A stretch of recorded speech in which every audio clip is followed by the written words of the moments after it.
ಕೆಂಪಾದ ಹೂವುಗಳು ತಂಪನ್ನು ನೀಡುತ್ತಾ ಕಂಪಿಲ್ಲದರಳುತ್ತಾ ನಳನಳಿಸಿದೆ. ಇಂಪಾದ ಸ್ವರವೊಂದು ಕೊಂಪೆಯಲ್ಲಿ ಕೇಳುತ್ತಲಿ ಗುಂಪಿನಲ್ಲಿ ಹಾಡುವುದು ಕಾಣುತ್ತಲಿದೆ.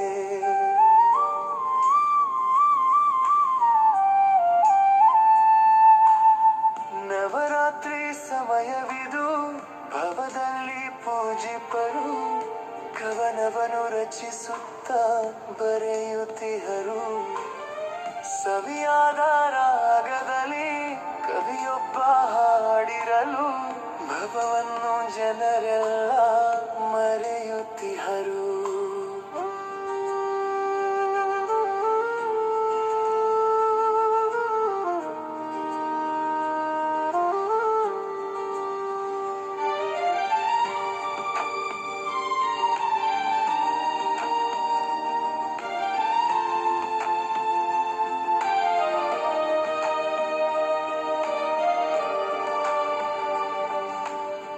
ಶಾಲೆಗಿದೆ ರಜೆ ಎಂದು ಮಾಲೆಯನ್ನು ಮುಡಿಯುತ್ತಾ ಬಾಳೆಯರು ಹಬ್ಬದಲ್ಲಿ ಮಿಂಚುತ್ತಿಹರು. ಮೂಲೋಕ ಜನರೆಲ್ಲ ಕಾಲಿಗೆ ಬೀಳುತ್ತಲಿ ಕಾಳಿಯನು ಮನದಲ್ಲಿ ಪೂಜಿಸುವರು.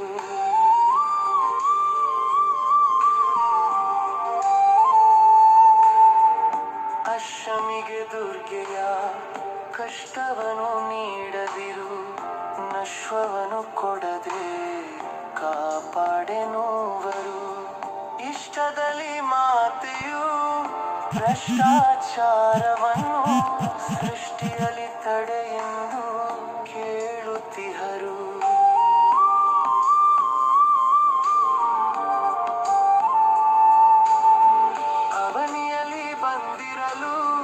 ನವಮಿಯಲಾಯುಧ ಪೂಜೆ ಸವಿಸವಿಯ ಭಕ್ಷ್ಯಗಳ ಮುಂದಿರುತ್ತಲಿ ನೆವನವಿದೆ ದೇವಿಯನ್ನು ಪವಡಿಸದೆ ಪೂಜಿಸಲು ಯುವತಿಯರು ದೀಪವನ್ನು ಬೆಳಗುತ್ತಿಹರು. ಶರದೃತುವ ಸಮಯದಲ್ಲಿ ವರವಾಗಿ ಜನಿಸಿದ ಸರಸ್ವತಿಗೆ ದಶಮಿಯಲಾರಾಧನೆಯು. ಅಕ್ಷರವನ್ನು ಕಲಿಸಲು ಕರವನ್ನು ಹಿಡಿಯುತ್ತಾ ಭರದಲ್ಲಿ ಶುರು ಬರದಾರಂಭವು. ಇಳೆಯಲ್ಲಿ ನವರಾತ್ರಿ ಕಳೆಯುತ್ತ ಮಾನವರು ಕೊಳೆಯನ್ನು ಹೊರದಪ್ಪಿ ಹೊಳೆಯುತ್ತಿರಲಿ.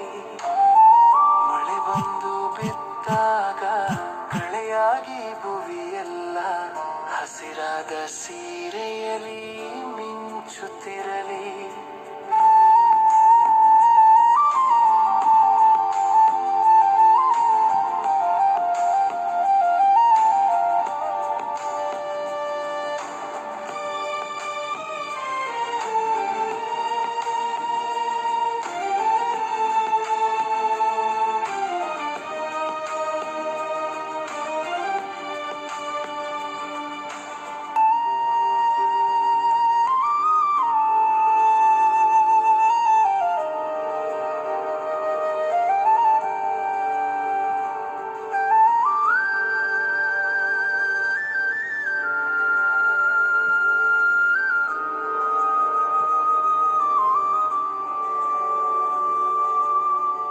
ಕೆಂಪಾದ ಹೂವುಗಳು ತಂಪನ್ನು ನೀಡುತ್ತಾ ಕಂಪಿಲ್ಲದರಳುತ್ತಾ ನಳನಳಿಸಿದೆ. ಇಂಪಾದ ಸ್ವರವೊಂದು ಕೊಂಪೆಯಲ್ಲಿ ಕೇಳುತ್ತಲಿ ಗುಂಪಿನಲ್ಲಿ ಹಾಡುವುದು ಕಾಣುತ್ತಲಿದೆ.